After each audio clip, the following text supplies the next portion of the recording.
Relation कौन कौन से निकले थे उसमें? a इक्वल्स टू और a प्लस डेल्टा दोनों निकल गए थे कि नहीं? ये दोनों कर लिए थे हमने, है ना? आगे चलते हैं।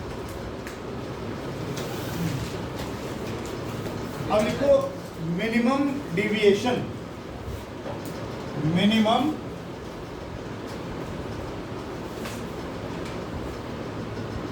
एक बार जरा डिविएशन वाला एंगल दोबारा से चेक करो। डिविएशन वाला एंगल दोबारा से चेक करो। अनुज में यहाँ पे मुस्कान देखो जरा एक बार, ये लाइट रे ऐसे जा रही, ये लाइट रे ऐसे जा रही थी। जैसे ही वो यहाँ आई थोड़ी बेंड ऐसे हुई, फिर थोड़ी बेंड ऐसे हुई, ऐसे हुई। अगर मैं इसको पीछे खींच लूँ ऐसे पकड़ के, तो ये एंगल डिविएशन का एंगल है। इतना एंगल से लाइट डिविएट हो गई, इतने एंगल से लाइट डिविएट हो गई, ये डिविएशन का एंगल है। अब मिनिमम डिविएशन की वो बात कर रहा है। मिनिमम डिविएशन लिखो जरा, एंगल ऑफ डिविएशन। और ये देखो, ये देखो, ये देखो deviation. Angle of deviation depends on angle of incidence. Angle of deviation depends on angle of, आज लेट हो गया मैं थोड़ा क्लास में आने में, तो आज टेस्ट नहीं कर रहा हूँ, परसों करूँगा। अब टेस्ट डेली हुआ करेंगे, रोज 10 मिनट पहले 15 मिनट पहले क्लास में daily. Angle of deviation depends on angle of incidence. अगर हम डिविएशन और एंगल ऑफ इंसिडेंस के बीच में एक ग्राफ प्लॉट करते हैं, डेल्टा और आई के बीच में, तो ये ग्राफ कुछ ऐसा जाएगा। देखो ध्यान से,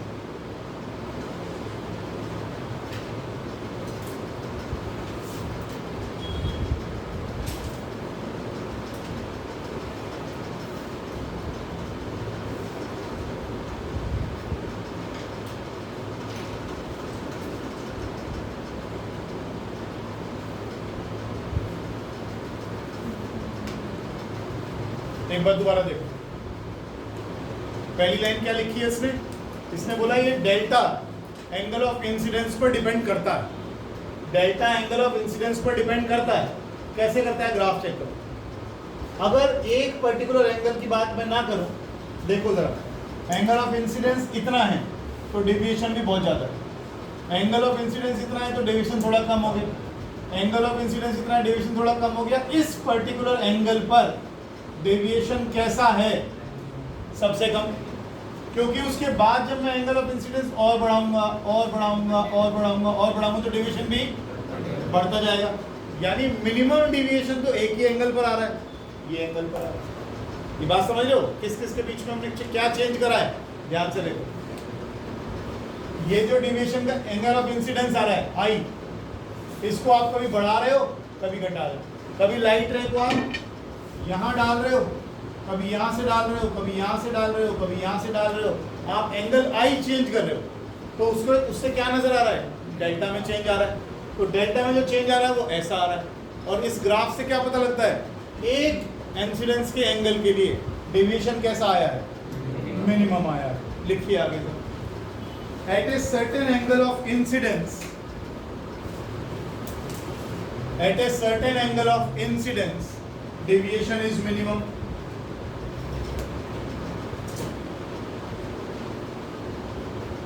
Deviation is minimum. आगे लिखो, there is one and only one. ओए हाथ में क्या बज रहे? कल क्या स्कूटी से गिर गया? तो ऐसे दीवान बॉक्सिंग कर रहा था। There is one and only one, there is one and only one angle of incidence, angle of incidence for which deviation is minimum, for which deviation is minimum.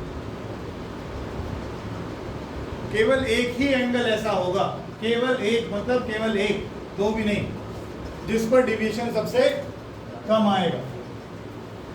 देखो, प्रिज्म इन minimum deviation position, prism इन minimum deviation position.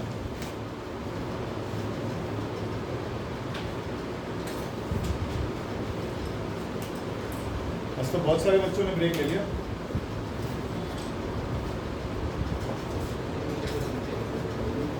एक चीज का ध्यान रखना बस इस बार diagram बनाते वक्त, ये जो बीच वाली लाइट रे है ना, ये इस बेस के पैरेलल बनाना, ये जो बीच वाली रे है इसके बेस के पैरेलल बनाना, बाकी जो पहले बनाया था वैसा का वैसा ही, सेम टू सेम।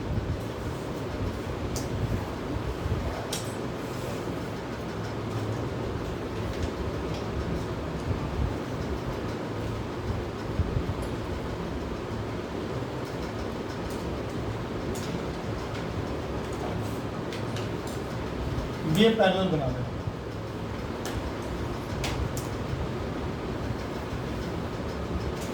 थोड़ा चेयर दाएं बाएं करनी है तो कर लो बेटा।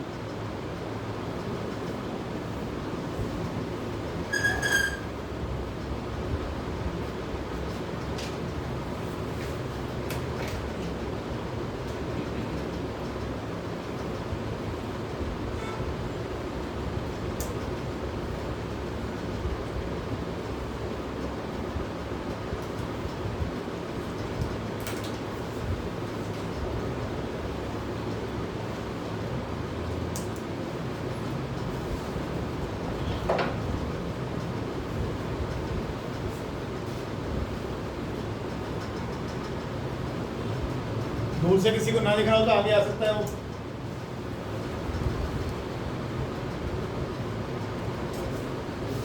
माइंड दिख रहा है?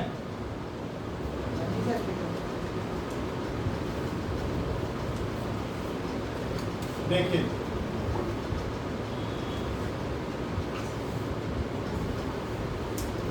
बोलूं?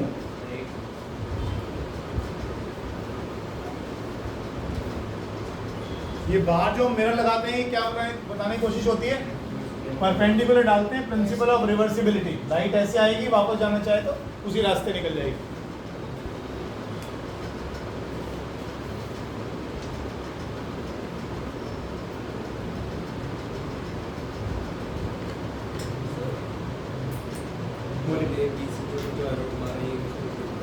बीच वाली,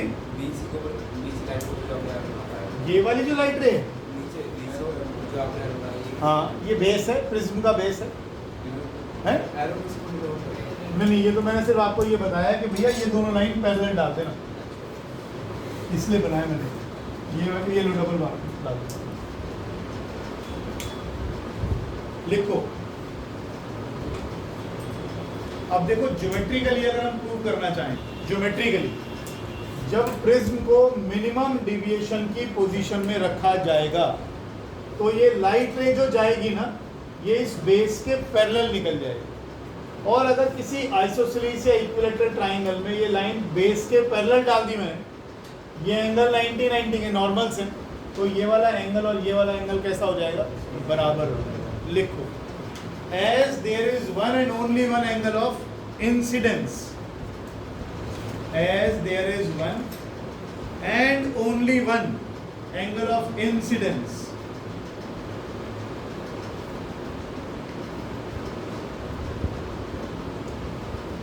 for which deviation is minimum,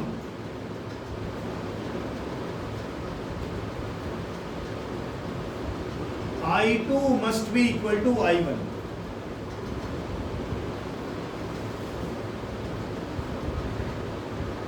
I2 must be equal to I1. अब देखो जरा पीछे रिलेशंस कौन कौन से लिखकर आए थे आप? आपने लिखा था A equals to R1 plus R2, दूसरा लिखा A plus delta equals to I1 plus. अब आप ये कह रहे हो कि अगर प्रिज्म मिनिमम डिविएशन पोजीशन में है तो I1 और I2 बराबर होने चाहिए। अगर स्नेल्स लॉ की बात करूं, sine I by sine R equals to mu, mu बदलेगा नहीं, I1 I2 बराबर है तो R1 R2 भी बराबर ही होने चाहिए, तो R1 R2 भी बराबर ही होंगे। इसका मतलब क्या हुआ, इस रिलेशन में क्या बदलाव आया, A इक्वल्स टू, ऐसे लिखो, relation A equals to R1 plus R2 becomes A equals to 2R, R हो गया A बाय, A क्या है, A क्या है, angle of prism, angle of prism, अगर इक्विलैटरल प्रिज्म है तो 60 डिग्री। मैं शर्मा आगे आ जाए, आपको याद नहीं आता, इधर फर्स्ट स्टेज पे आगे चलिए, A प्लस डेल्टा, अब डेल्टा में आगे अभिनव शर्मा क्या लिख दूं, A प्लस डेल्टा में क्या और कुछ, कौन सी कंडीशन बता, वो क्या है, आर्टिकल का नाम क्या है, प्रिज्म इन मिनिमम डिविएशन पोजीशन। तो डेल्टा को अगर मैं डेल्टा एम लिख दूं ज्यादा बेटर नहीं, पता लग जाएगा मिनिमम डिविएशन की बात कर रहे हैं। I1 plus I2 is 2I, तो एंगल ऑफ इंसिडेंस किसके बराबर हो गया, I भी निकल गया और R भी निकल गया। स्नेल्स लॉ क्या था, mu equals to sine I by sine R, तो mu equals to sine A plus delta M by 2 divided by sine A। खूब सारे न्यूमेरिकल्स धीरे धीरे इस पर आने शुरू हो गए। ये फॉर्मूला कब लगेगा, जब प्रिज्म मिनिमम डिविएशन पोजीशन में होगा, और अगर प्रिज्म मिनिमम डिविएशन में होगा मनीष कुमार, तो ये बीच वाली रे बेस के पैरेलल जाएगी, ये वाला एंगल इंसिडेंस का एमर्जेंस के बराबर होगा, और ये अंदर वाला R1 और R2 भी बराबर होगा। जब रे पैरेलल टू बेस जाएगी तब डिविएशन का एंगल मिनिमम होगा, यानी लाइट सबसे कम ऐसे मुड़े, सबसे कम मुड़े। चलूँ लिखो, प्रिज्म ऑफ स्मॉल एंगल्स। अब देखो इसमें एक थोड़ी सी समस्या का विषय है, क्या, एंगल ऑफ डिविएशन किस पर डिपेंड कर रहा है, इंसिडेंस के एंगल पर। अभी आप देख कर भी आए, ऐसा ग्राफ था। अब एंगल ऑफ इंसिडेंस हर बार तो मैं लेजर लाइट लेकर मार नहीं रहूंगा, हो सकता है सन से लाइट आ रही है, पता नहीं कितने एंगल पर आ रही है, कोई आई कहीं किसी बल्ब से किसी सोर्स से लाइट आ रही है, पता नहीं किस एंगल पे जाके प्रिज्म से टकराएगी। बहुत बार ऐसा होता है कि ये इंसिडेंस का एंगल मेरे हाथ में नहीं है, आपने बस लाइट आ रही है, आपने प्रिज्म रख दिया, आपके हाथ में कुछ भी नहीं है, कितने भी एंगल पे डले वो। तो जब ये एंगल मेरे हाथ में नहीं है, मान लो किसी केस में ये इंसिडेंस का एंगल, मैं तो डिसाइड नहीं कर सकता कितने एंगल पे लाइट डालूंगा, जब तक मैं कोई लेजर बीम लेके नहीं लगा हुआ एक्सपेरिमेंट करने में, तुम्हें दिखाने में। अगर ये एंगल ऑफ इंसिडेंस पर डिपेंडेंसी खत्म हो जाए तो क्या किया जाए, उसके लिए हम आगे बढ़ते हैं। मतलब हम ये नहीं चाहते कि हम एंगल ऑफ इंसिडेंस पर डिपेंड करें, क्योंकि लाइट कहाँ से आ रही है, किस एंगल पर डलेगी, ये हमारे हाथ में हमेशा नहीं होता, हमेशा नहीं होता। फिर उस केस में इन सब चीज़ों का क्या होगा, लिखो आप, प्रिज्म ऑफ स्मॉल एंगल्स लिखो, we want angle of deviation, we want angle of deviation to be independent of क्या, एंगल ऑफ इंसिडेंस, बहुत बढ़िया, angle of incidence. And for this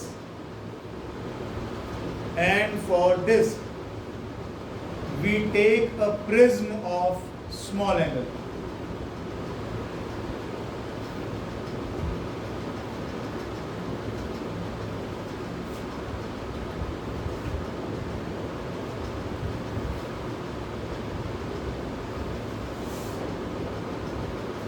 For prism of small angle, A कैसा हो जाएगा, तो इसका मतलब R1 और R2 भी कैसे होने चाहिए, ये तो और इससे भी छोटे हो जाएंगे। अगर आप एंगल ऑफ प्रिज्म को बहुत छोटा ले लें तो R1 R2 तो और भी छोटे हो जाएंगे हमारे पास। अगर ऐसा है तो म्यू क्या लिखते हो, sine I by sine R, sine I by sine R। Angle छोटे हैं, साइन हटा दो, एंगल्स आर स्मॉल, तो म्यू इक्वल्स टू I1 का वैल्यू निकाल लो।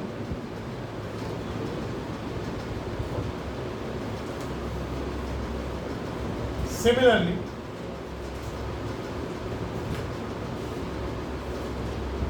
I2 किसके बराबर आ जाएगा, म्यू टाइम्स R2।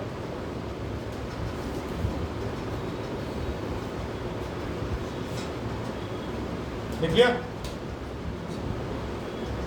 तो क्या रिलेशन लिखा था आपने भी पीछे, A plus delta equals to I1 plus I2 या R1 plus R2, I1 plus I2। तो A प्लस डेल्टा I1 की जगह क्या डाल दो, म्यू टाइम्स R1 और म्यू टाइम्स R2। लेकिन ये R1 प्लस R2 किसी के बराबर था, A के बराबर, तो A plus delta equals to mu A। तो डेल्टा हो गया म्यू माइनस 1 इंटू, अब जरा ध्यान से देखो, पहले डेल्टा में I1 I2 आ रहे थे, अब इस डेल्टा में सिर्फ एंगल ऑफ प्रिज्म रह गया, इंसिडेंस का एंगल गायब। तो इसका मतलब अगर आप प्रिज्म ऑफ स्मॉल एंगल ले लो, ऐसा एंगल प्रिज्म ना लेकर अगर आप स्मॉल एंगल के प्रिज्म ले लोगे तो आपका जो डिविएशन है वो इंसिडेंस के एंगल पर डिपेंड नहीं करेगा, क्योंकि हर बार इंसिडेंस रे या इंसिडेंट एंगल हमारे हाथ में नहीं होता, पता नहीं कितने एंगल पर लाइट प्रिज्म पर गिर जाए। हाँ, I1 पता नहीं स्मॉल कैसे ले लिया, यहाँ से पता लगा लिया ना, जब हमारा R1 प्लस R2 A के बराबर है, A बहुत छोटा है, R1 R2 छोटे हो गए तो I1 I2 भी छोटे हैं, रिलेशन है दोनों का। आगे लिखो,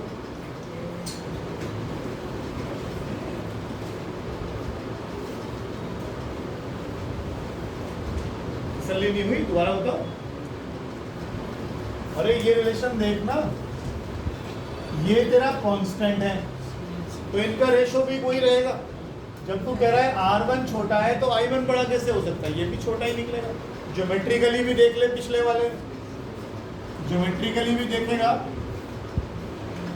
ये तेरा R1 है, ये तेरा I1, जब तू इस एंगल को छोटा बनाएगा तो ये भी छोटा ही बनेगा, है ना। इसे लिखो आप। अब यहां से बहुत सारी चीजें समझ में आनी शुरू होंगी।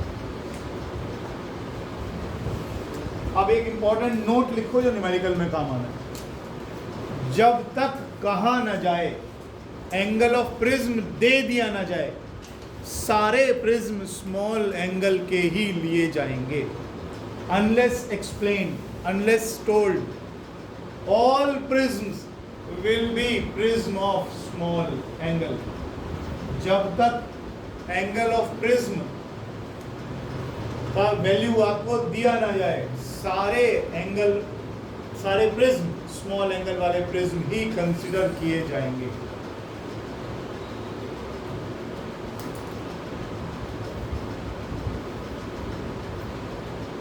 Assume all prisms to be of small angle, जब तक दे ना दिया जाए वैल्यू कि हाँ जी 60 डिग्री वाला है, तब तक सारे प्रिज्म मिनिमम एंगल के ही, सॉरी छोटे एंगल वाले ही कहलाएंगे।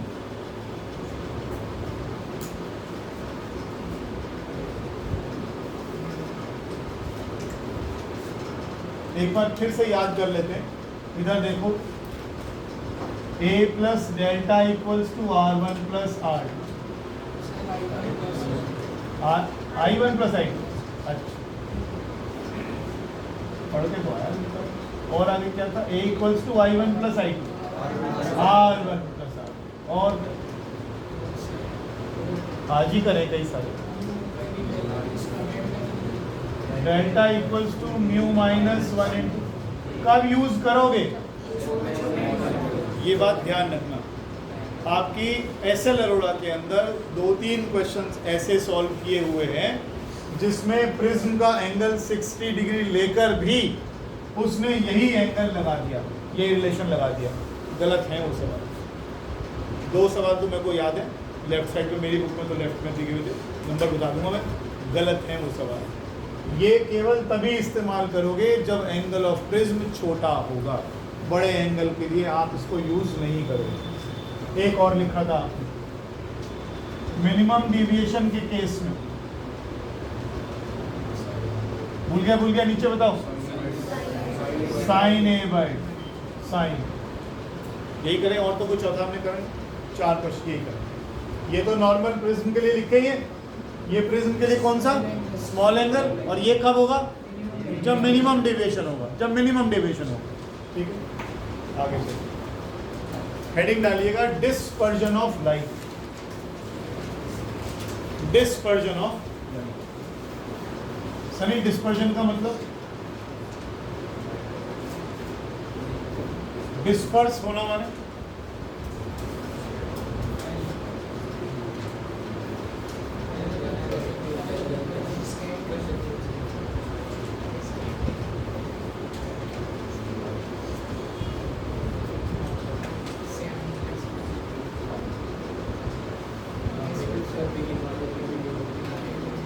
लाइट का अलग अलग कलर्स में टूट जाना ही डिस्पर्जन कहलाता है। लिखिए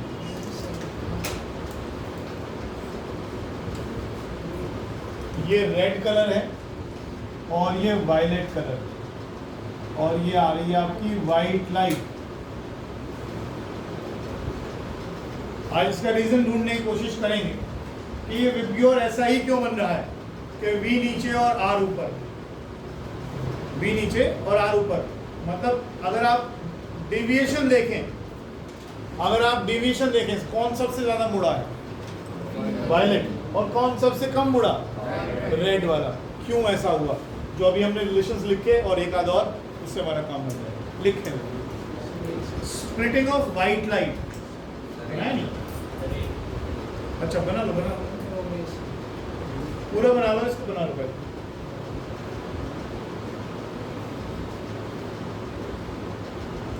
इस डायग्राम से इतना तो पता लग ही रहा है कि वायलेट में डेविएशन बहुत ज्यादा है, सबसे ज्यादा।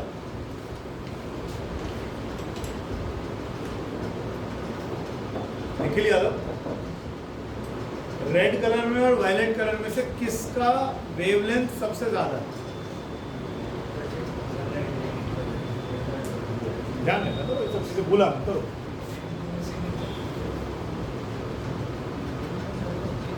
इधर वेवलेंथ बढ़ रहा है, वेवलेंथ बढ़ जाएगी उधर की तरफ, तो रेड का वेवलेंथ सबसे ज्यादा। एक ही गाना बार बार गाया करो, रेड का वेवलेंथ सबसे, बाकी का तो कम ही है। लिखो splitting of white light, splitting of white light into its constituent colours, splitting of white light into its constituent colors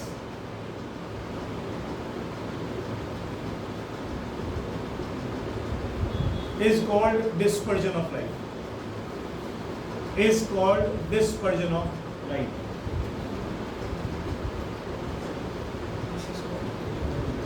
मैंने आपको उस दिन भी कहा था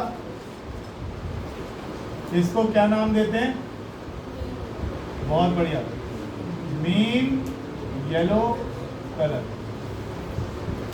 मीन येलो कलर। विब्ग्योर लिखो कॉज ऑफ डिस्पर्जन, कॉज क्या है, कारण क्या है इसका?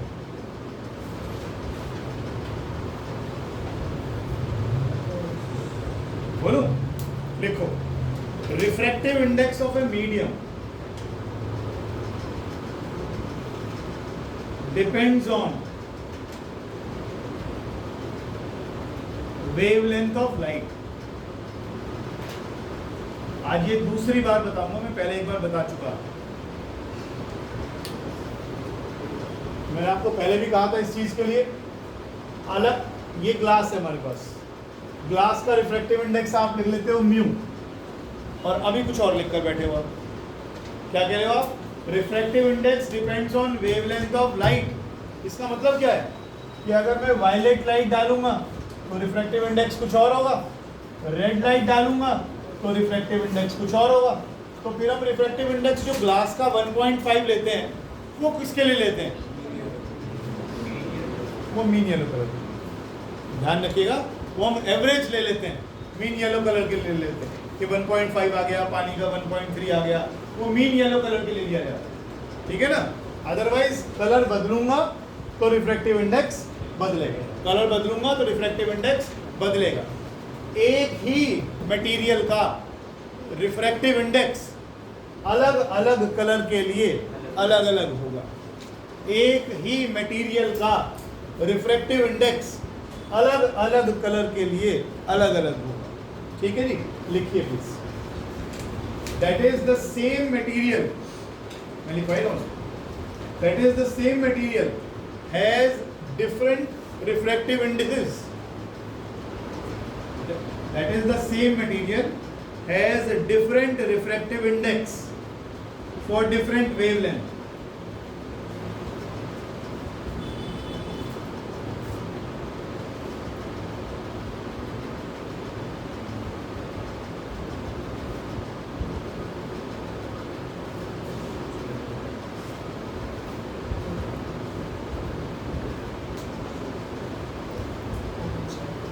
कॉची नहीं है, कॉशीज रिलेशन कोई बात नहीं, अंग्रेजों के नाम भी ऐसे लिखो। कॉशीज रिलेशन कहता है, और रिलेशन से साफ पता लग रहा है देखने से, लैम्डा नीचे है और म्यू ऊपर है, ये ABC सम कॉन्स्टेंट्स हैं।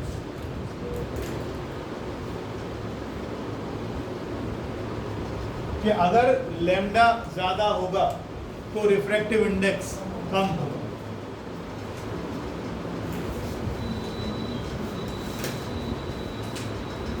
इस चीज को यहां लिख दो, लैम्डा आर लैम्डा वायलेट से ज्यादा है तो रिफ्रैक्टिव इंडेक्स वायलेट का कम कर, रेड का कम होगा एज कंपेयर टू लाल रंग के लिए। एक ही ग्लास का रिफ्रैक्टिव इंडेक्स मिनिमम होगा, वायलेट के लिए मैक्सिमम। लिख लीजिए इसको,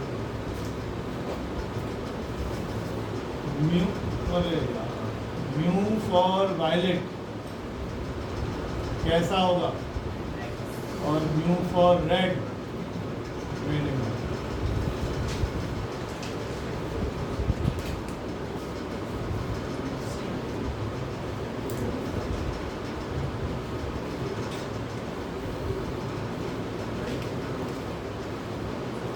अब तक का जो हमने आज पढ़ा, क्या ये बता सकते हो कि रेड में डेविएशन कम क्यों है और वायलेट में ज्यादा क्यों? हमने कर लिया, बस मैंने एक बार बोला नहीं, आज हमने कर लिया। इसका हम बताइए, अभी तो रिलेशनशिप पढ़कर आए हो।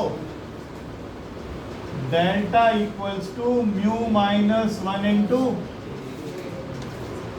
जिसके लिए म्यू सबसे ज्यादा उसमें डेविएशन भी सबसे ज्यादा। म्यू किसके लिए सबसे ज्यादा?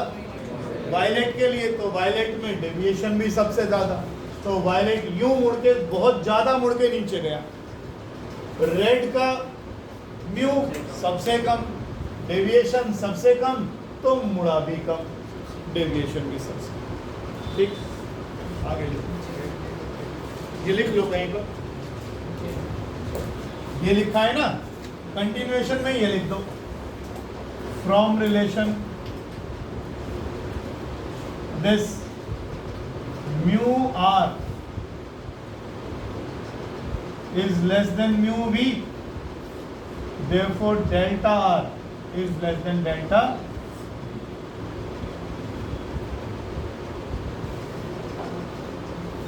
red color is deviated the least.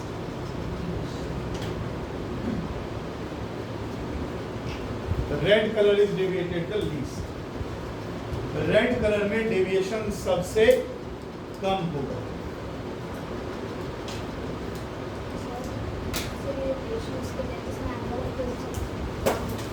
सबके लिए करेंगे. अगर आप एंगल ऑफ इंसिडेंस को कंट्रोल कर सकते हैं तब.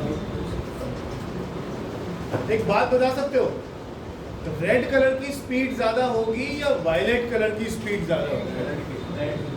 रेड कलर की स्पीड भी ज्यादा, रेड की स्पीड भी ज्यादा, डिस्टेंस भी कम ट्रेवल कर रहा है, तो रेड पहले निकल जाएगा, इसका मतलब वायलेट चिपचाएगा. ये तो मतलब हुआ.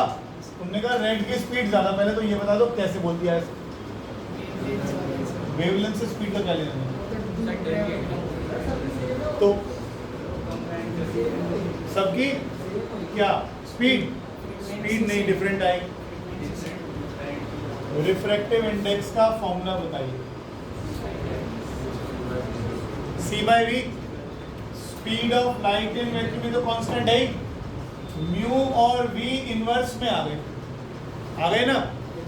म्यू किसका सबसे कम? रेड का सबसे, तो उसकी स्पीड सबसे. समझ लो बात. तो रेड कलर का म्यू सबसे कम, तो स्पीड सबसे ज्यादा. रेड में डेविएशन भी सबसे कम है, तो रेड कलर को डिस्टेंस भी तो कम ट्रेवल करना पड़ रहा है और स्पीड भी ज्यादा है. तो इसका मतलब रेड कलर पहले निकलेगा और वायलेट कलर बाद में निकलेगा. लेकिन कितना फर्क पड़ जाएगा? बहुत थोड़ा सा. इस छोटे से प्रिज्म में हमारी आंखें कौन सा पकड़ पाएंगी? उसको नहीं, कुछ नहीं होगा. लाइट की स्पीड देखते हो कितनी ज्यादा है, कुछ नहीं पता लगेगा. तो ये चीजें डिस्कस करना भी बेकार ही है कि मैं पहले निकलूंगा और तू बाद में निकले. समझ लो बात को. इससे कोई फर्क नहीं पड़ता. डेविएशन जो दिखाई देगा, कंसिडरेबल चीजें हैं, वो देखो उसकी. ये बात समझ लो. रेड कलर की स्पीड सबसे ज्यादा है, डिस्टेंस भी कम ट्रेवल करना, तो ऑब्वियसली कम टाइम में निकल जाएगा. लेकिन कितना टाइम? छोटा सा प्रिज्म ले रखा. चलिए,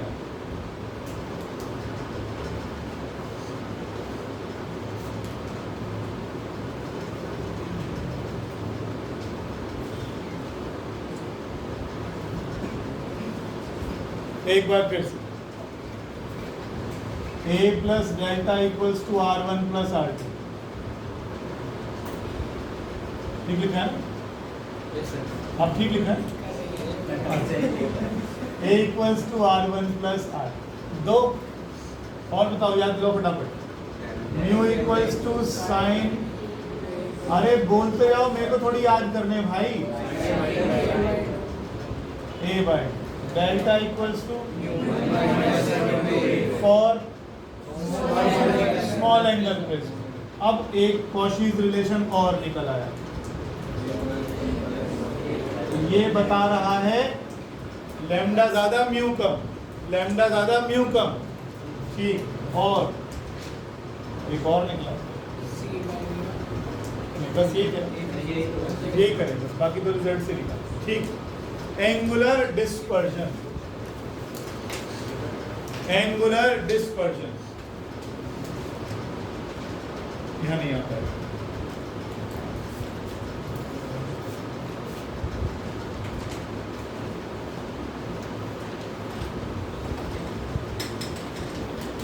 It is the angle between extreme colors of the spectrum.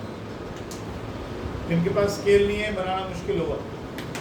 It is the angle between extreme colors of the spectrum. कितना कुछ होगा? टूटा हुआ स्केल लगा.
एक सेकेंड रुक जाएगा, इसमें मैं डेविएशन कैसे दिखाऊंगा, एक मिनट दोबारा बनाना नहीं है, पर रुक जाओ।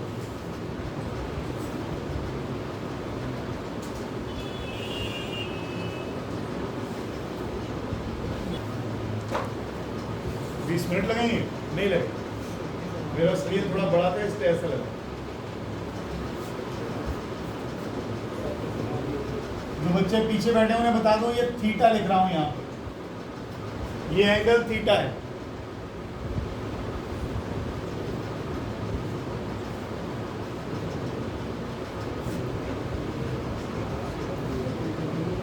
ये डेल्टा आर और ये डेल्टा वी।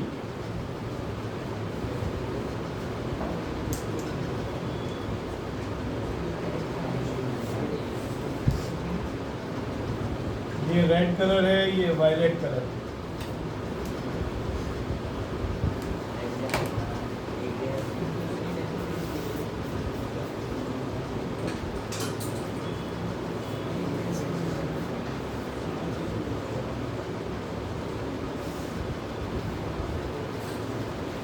बन गया?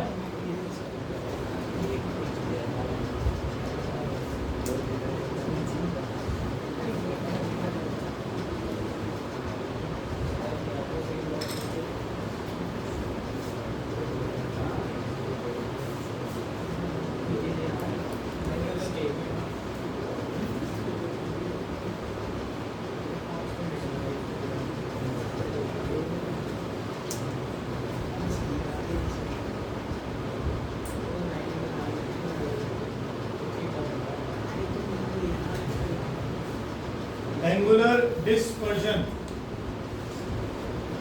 it is the angle between extreme colors of the spectrum.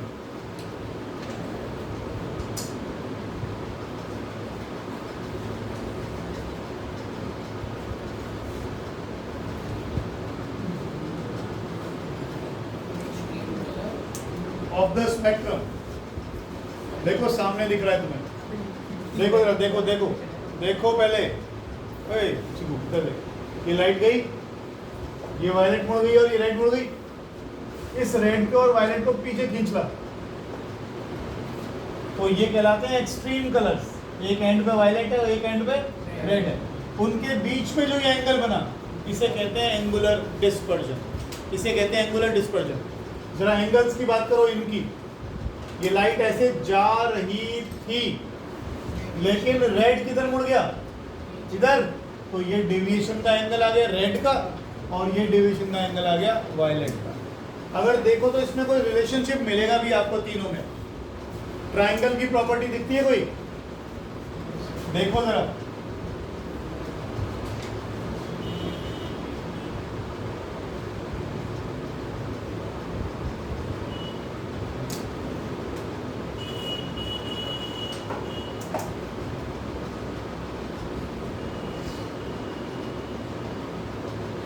देखना ये एंगल कितने हैं?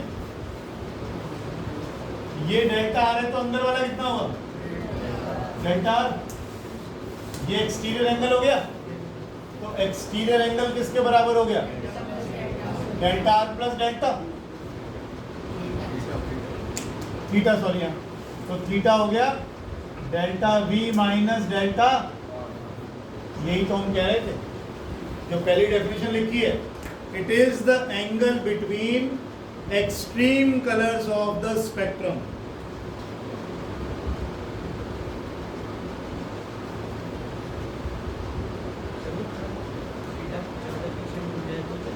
हाँ हाँ, मेरा वाला पहले यही मिल गया था तो ये एंगल नहीं आ रहे थे, तो इसीलिए मैंने इसको थोड़ा सा दूर करा।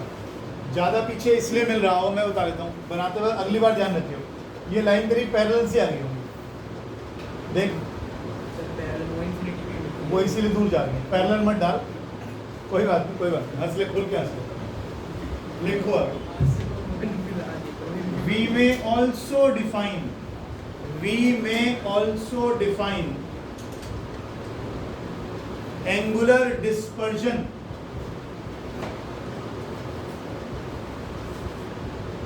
to be equal to the difference, to be equal to the difference between the angle of deviation,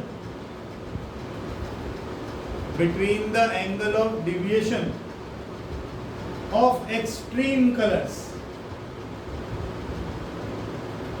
जिनका डायग्राम ठीक नहीं बना है फोटो भेज दूंगा, मैंने फोटो क्लिक कर ली है, और नहीं तो वीडियो में से देख लेना, पॉज कर।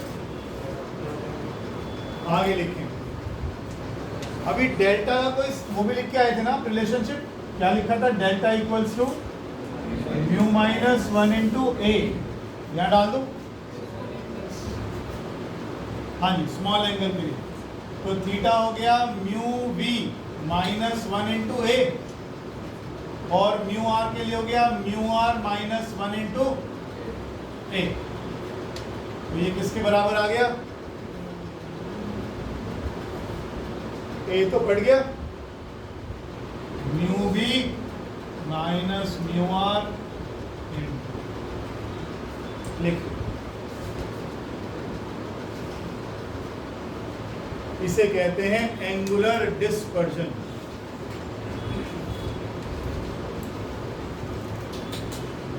बॉक्स बना के फॉर्मूले में लिख दो, delta V minus delta R equals to mu V minus mu R into angular dispersion, angular dispersion.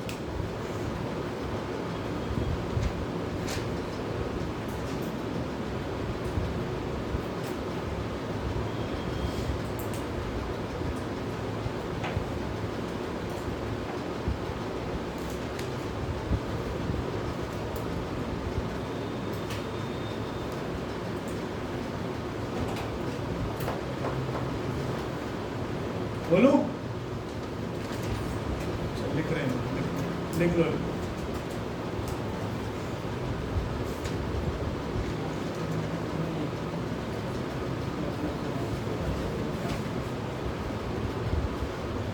Dispersive power, dispersive power omega.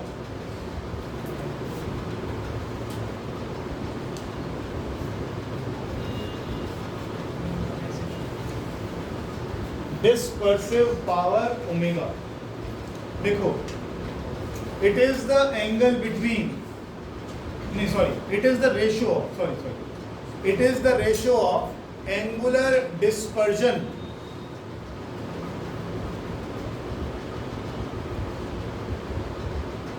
And deviation for mean yellow colour.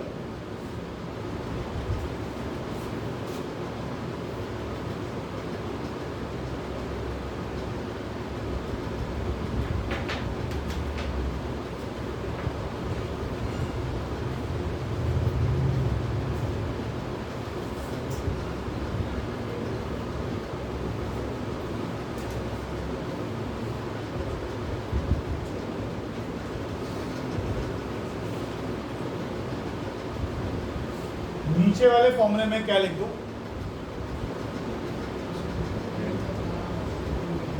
नीचे वाले में क्या लिख दूं? ऊपर तो दिखता है क्या? क्या डेल्टा इक्वल्स टू अभी लिख कर आए हो? हाँ, ये बात, delta equals to mu minus 1 into mean yellow colour के जी। म्यू की वैल्यू कहाँ पर?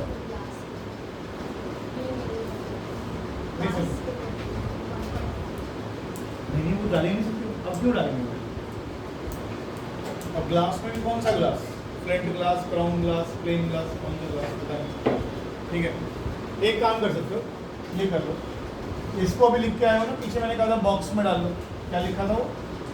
Mu V minus mu R into A upon mu minus 1 into A, तो ए कट गया।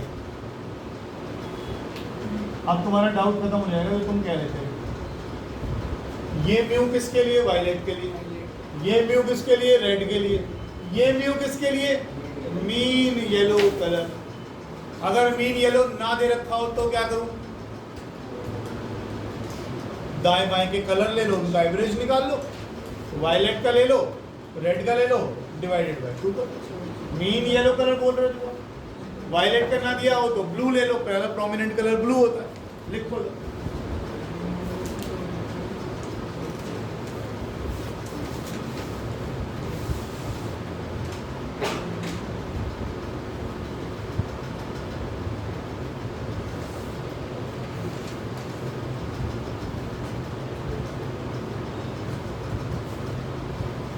Mu is refractive index for mean yellow color.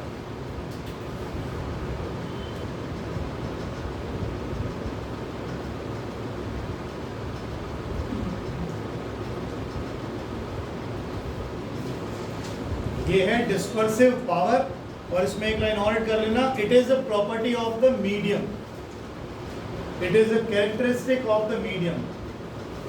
Omega is a characteristic of the medium.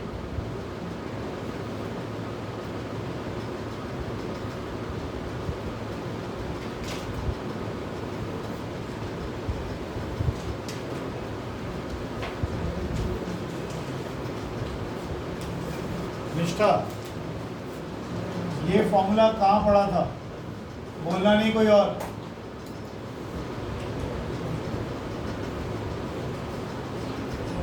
Lens maker formula, ये क्या है? किसका, किसके लिए? For mean yellow colour. ध्यान रखिएगा इस बात, फॉर मीन येलो कलर। ये जो हम अब तक लेते आए हैं, हमेशा म्यू म्यू पढ़ते आ रहे हैं, फॉर्मूले करते आ रहे हैं, सारे मीन येलो कलर के लिए। अब हमने पहली बार ऐसा करना शुरू किया है कि रेड अलग, वायलेट अलग, और ग्रीन अलग, और पीला अलग।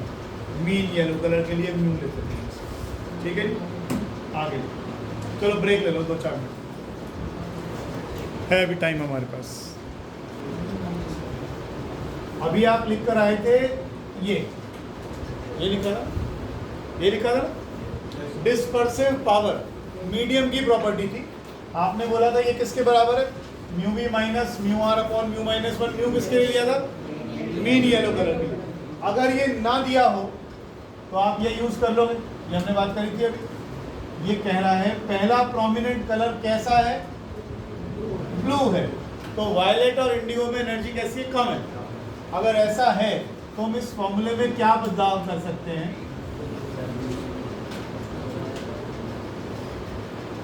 वायलेट को हटाकर ब्लू लिख दीजिए। पहला प्रोमिनेंट, पहला प्रभावी, पहला हावी कलर जो है वो ब्लू, इसीलिए आसमान ब्लू दिखाई देता है। नहीं तो वायलेट दिखता नहीं, आज तो काला है। कल तुम लोग टाइम से निकल गए, बच गए तुम लोग तो शर्मा सर भी स्कूटी खींच के ले गए यहाँ से, बेचारे बहुत देर तो खड़े रहे, फिर रुकी नहीं। तो यहाँ पानी की लहरें तो ऐसे आ रही थी, कब जैसे 11th वाले फंस गए थे। अच्छा आगे लिखो, scattering of light, scattering of light.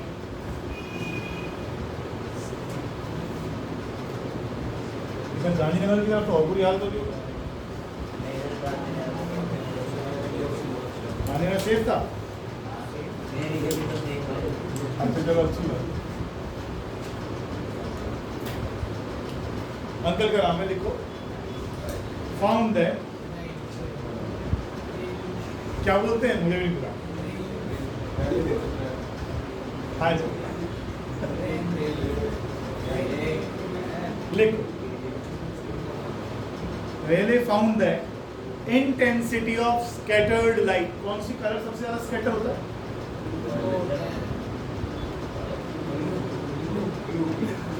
कौन सा कलर सबसे ज्यादा स्कैटर होता है?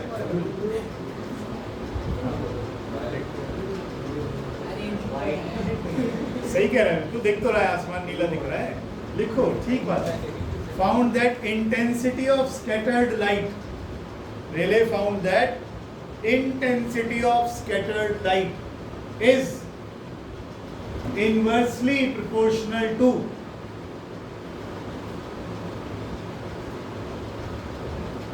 The fourth power of wavelength.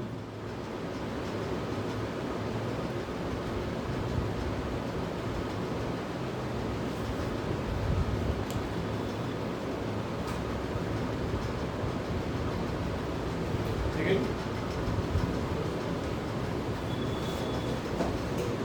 क्या पता लग रहा है? रेड कलर का वेवलेंथ कैसा था? तो रेड कलर में स्कैटरिंग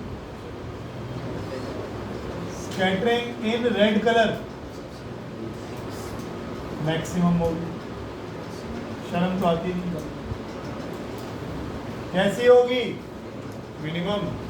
रेड कलर सबसे कम स्कैटर होगा, इसीलिए तो दूर तक जाता है, इसीलिए तो डेंजर सिग्नल रेड कलर के होते हैं, इसीलिए पुलिस वालों की जो बत्ती लगी रहती है ऊपर गाड़ी पे वो भी रेड कलर की होती है। ठीक है जी, दूर से दिखाई देती है स्कैटरिंग। क्या चीज? हाँ, वो तो केवल डिफरेंट करने के लिए लगा रखी है उन्होंने जी। जो ब्लू लगती है एम्बुलेंस के ऊपर। आगे लिखिए, जब स्कैटरिंग होती है, एक बड़ा इंपॉर्टेंट नोट है, इसको तो क्वेश्चन आता है। जब स्कैटरिंग होती है लाइट की वेवलेंथ नहीं बदलती। लिख लो तुम, जब स्कैटरिंग होती है लाइट की वेवलेंथ में कोई बदलाव नहीं आता।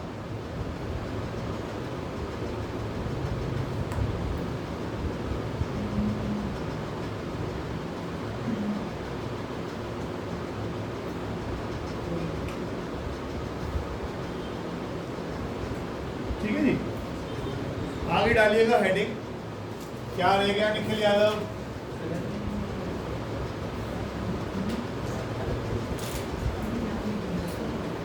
आसमान नीला क्यों है? हाँ, काव्य बता रहे। नीचे पानी नीला है तो पानी की रिफ्लेक्शन पड़ती है, तो ऊपर आसमान नीला हो गया। बोलिए। हाँ, बताओ क्या करते हो? आएंगे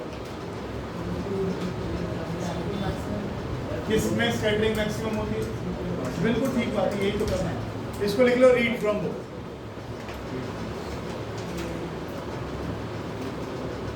सन की बहुत सारी रेडिएशंस एटमॉस्फेयर में आती है। जैसे ही वो आती हैं तो अंदर डस्ट पार्टिकल, एयर के पार्टिकल से वो टकराती हैं, तो जिसकी वेवलेंथ सबसे कम उसमें स्कैटरिंग सबसे ज़्यादा।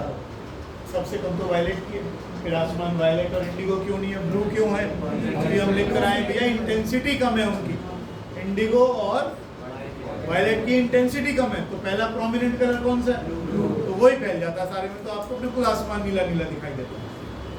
कई बार देखते हो सिगरेट पीते जो लोग तो छल्ले बना रहे होते हैं, ऐसे पिया हो, ऐसे करके वो छल्ले छल्ले से बने होते हैं। वो एक छल्ला गया, फिर दूसरा छल्ला गया, फिर तीसरा छल्ला गया, फिर उसमें भी अलग डिजाइनिंग बनाते हैं। ये छल्ले हमेशा सफेद रंग के होते हैं। क्यों? इसके अंदर नहीं, लाइट जा नहीं पाएगी तो फिर काला दिखेगा। छल्ले सफेद क्यों? देखिए, जब ये छल्ले बनाए जाते हैं तो पहले स्मोक को इनहेल करते हैं। जब इनहेल करते हैं तो मुंह में जाता है, तो मुंह में है हमारे मॉइस्चर, वो मॉइस्चर उन वेपर्स के साथ अटैच हो जाता है। जब वो बाहर निकलता है तो वो पानी के पार्टिकल थोड़े बड़े साइज के होते हैं। ठीक है, जब बड़े पार्टिकल होंगे तो वो सारी लाइट को बराबर स्कैटर कर देते हैं सारे, फिर सारी कलर्स मिलकर क्या बन जाते हैं? वाइट बन जाते हैं। इसलिए वो छल्ले आपको सफ़ेद सफ़ेद रंग के दिखाई देते हैं। ये बादल काले भी दिखते हैं, सफ़ेद भी दिखते हैं, ये चक्कर क्या है? दो अलग क्यों दिखाई देते हैं? बता सकते हो? नहीं, मेरे चैप्टर से रिलेटेड हो ना हो, मैं तो वैसे ही पूछ रहा हूँ। बादल सफ़ेद, कई बार तो देखो ऊपर जाते रहते हैं बिल्कुल वाइट, बिल्कुल दूर जैसे, और कई बार जैसे आजकल दिखाई दे रहे थोड़े डार्क डार्क कलर के। क्यों ऐसा क्यों है? सफ़ेद भी ना ना ना ना, वो वैसे दिखा दे, वो पता भी हो पढ़ने लिखे वाला। हाँ, पता नहीं, मुझे बताओ। अच्छा, जिनमें बादलों में पानी भरा हुआ है वो काले दिखाई देते हैं, क्यों? मुझे नहीं, तुम बताओ। चलो ढूंढना, आज गूगल पे ढूंढना। बस ये ध्यान रखना, इससे कोई मतलब नहीं है जो मैं बता रहा था आपको चलने वाला। अगर स्कैटरिंग करवाने वाले पार्टिकल का साइज बड़ा है, राइट, अगर स्कैटरिंग करवाने वाले पार्टिकल का साइज बड़ा है तो सारे ही कलर्स बराबर स्कैटर होंगे, और जब सारे कलर फैलकर बराबर फैलेंगे तो आपको सफेद रंग नजर आएगा। ध्यान रखिए।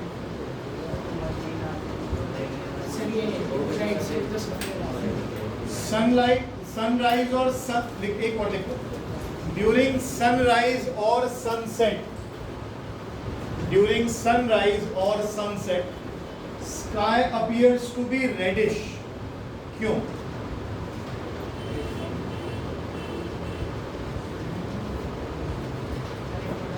जब सूरज उगता है या डूबता है तो लाल या ऑरेंज रेडिश क्यों दिखाई देता है? बिल्कुल 10th वाला ही, 10th वाला ही।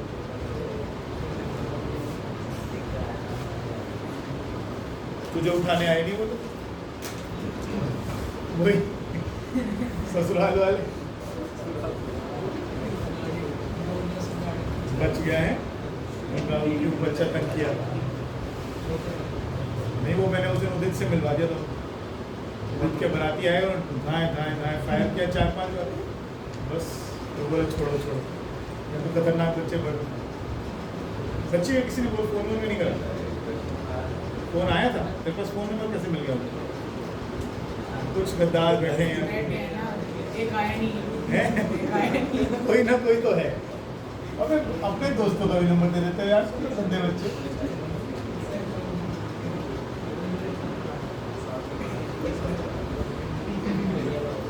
सेटलमेंट हो गई मतलब? पैसे दिए कुछ? कितने? तुझे बताया नहीं? झूठा।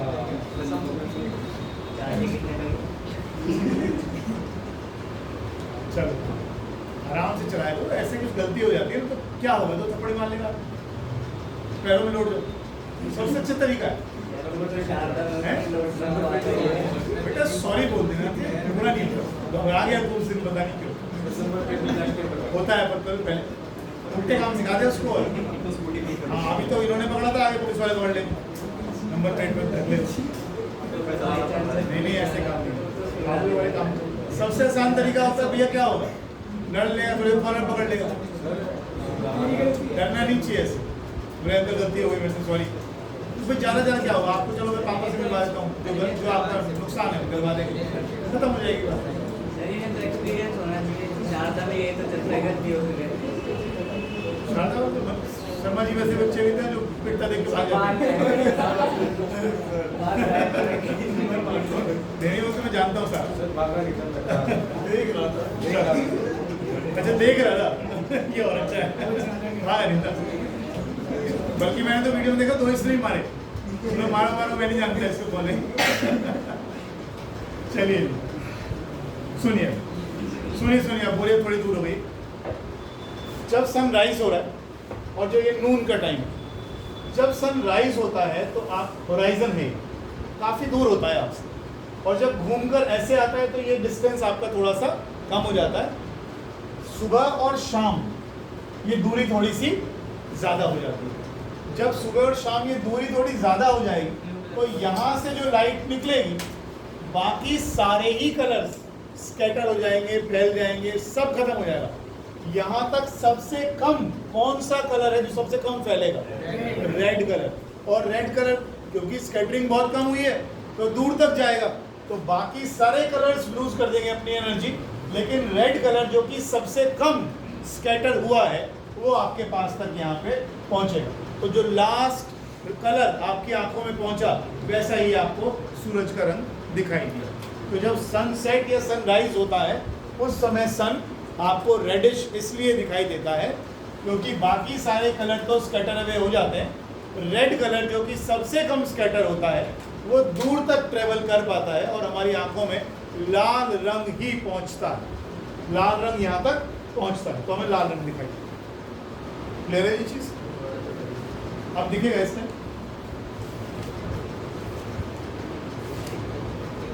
आपका ये रे ऑप्टिक्स वाला पार्ट में तकरीबन खत्म हो गया, सिर्फ बचा ऑप्टिकल इंस्ट्रूमेंट्स। अलग चैप्टर है, उसमें माइक्रोस्कोप और टेलीस्कोप्स पढ़ाए जाएंगे। बस 2-4 न्यूमेरिकल लिखो। बोलिए ड्रॉ करना पड़ेगा। अच्छा एक क्वेश्चन नहीं लिख पाऊँ, लिखो जरा। A ray of light passes through, लिखो माइक लिखो। A ray of light passes through an equilateral prism. A ray of light passes through an equilateral prism of mu 1.5. Equilateral prism of mu 1.5 such that I1 equals I2 equals to 3/4 times A.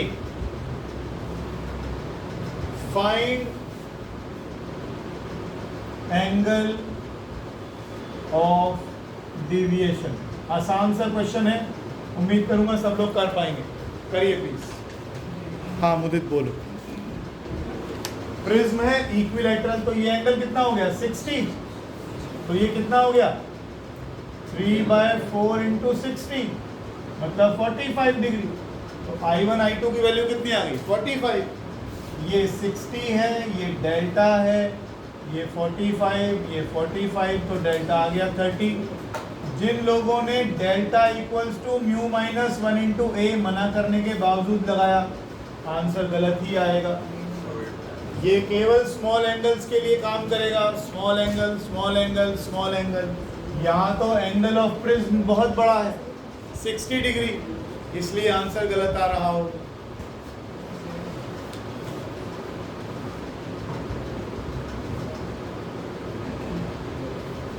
इस question को पढ़कर कुछ और बता सकते हो, इसमें कुछ लिखा है, इसमें कुछ ऐसा लिखा है जो शायद अगर क्वेश्चन और थोड़ा सा मोड़ा जाता तो वो यूज करना पड़ता है।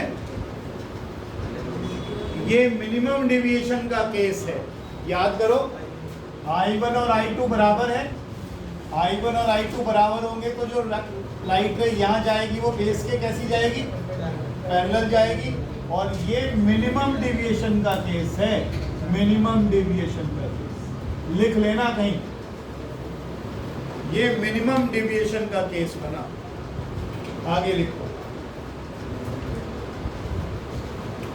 ए ray of light is incident, लिखो लिखो।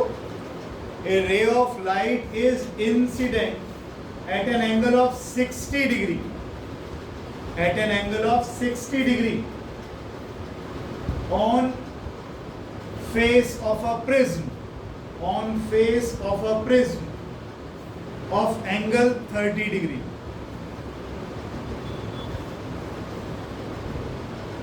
Okay?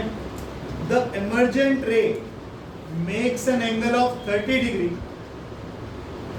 The emergent ray makes an angle of 30 degree with the incident ray.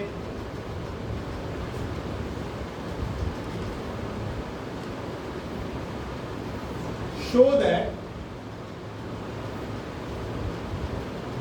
emergent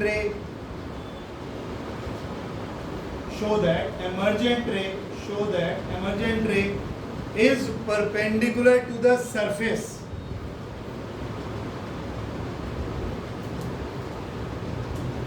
from which it emerges.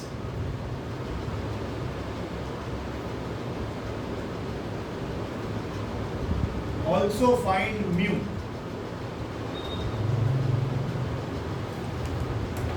तो पहले क्वेश्चन को पढ़ो 2-3 बार, समझ में आएगा।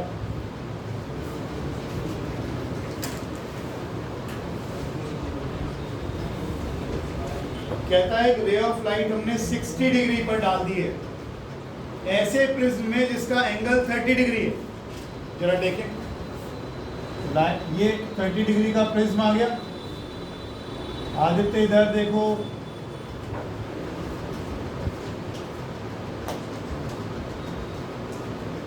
ये लाइट ऐसे डाल दी उसने। द एमर्जेंट रे makes an angle of 30 degree with the incident ray. Incident ray और एमर्जेंट रे 30 का एंगल बना रही है। ये क्या मतलब, वो समझ में नहीं आया है? Very good, delta. देखो ना, यही तो थी इंसिडेंट रे, और ये जाएगी एमर्जेंट रे। इन दोनों में जो ये एंगल आया, ये कितना दिया हुआ है? 30 डिग्री। ये कौन सी रे है? लिख लिया करो अगर याद नहीं रहता तो। एमर्जेंट रे। ये कौन सी रे है? Incident ray. तो इंसिडेंट रे और एमर्जेंट रे में एंगल बन रहा है 30 डिग्री का। Show that emergent ray is perpendicular to the surface from which it emerges. तो डायग्राम फिर ऐसा नहीं बनेगा। डायग्राम फिर ऐसा नहीं बनेगा। डायग्राम में लास्ट लाइन पढ़ो, क्या लिखी है? लास्ट लाइन पढ़ो, क्या लिखा है? जिस सरफेस से वो निकल रही है उसके परपेंडिकुलर जाएगी। कैसे जाएगी? यानी यहां से ऐसे जाएगी, और ये रहा नॉर्मल, और ये रही इंसिडेंट रे। शो करो तो ये एंगल 90 डिग्री का है, और ये लाइट जा कहां रही है? कितना एंगल आ रहा है? ये कितना है? ये कितना है?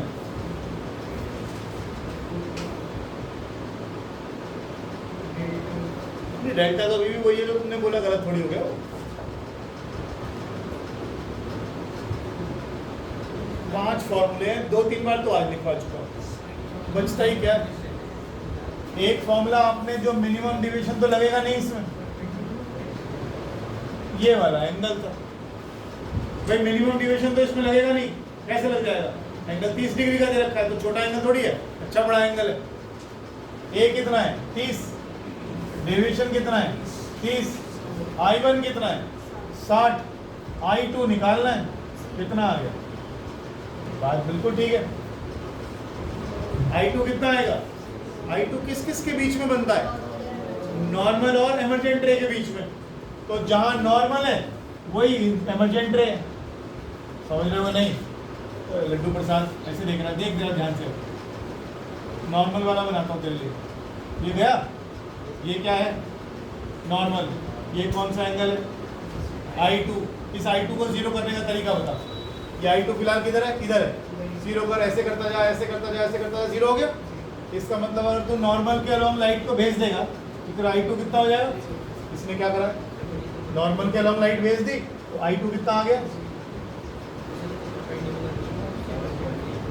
दोबारा बोले, परपेंडिकुलर। नहीं, इस केस में तो कुछ और ही नहीं, तो मैं समझाने के लिए करता। केस तो हमारा ये है,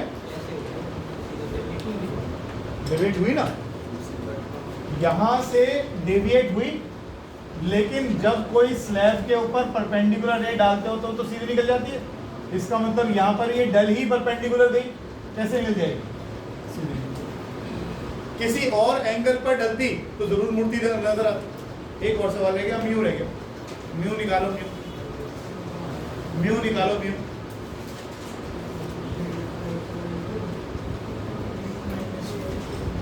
सब कुछ तो है तुम्हारे पास यहाँ। Mu equals to sine I by sine R. Sine I कितना है और आर एंगल कितना है? आर भी 60।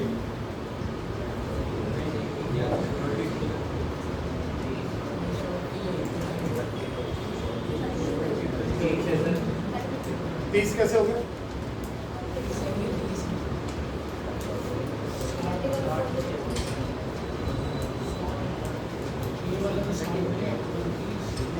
रिफ्रैक्शन का एंगल किस किस के बीच में बनता है? नॉर्मल और रिफ्रैक्टेड रे के बीच में। यही तो बनेगा, यही तो है आर। ये कितना एंगल है? 30 डिग्री।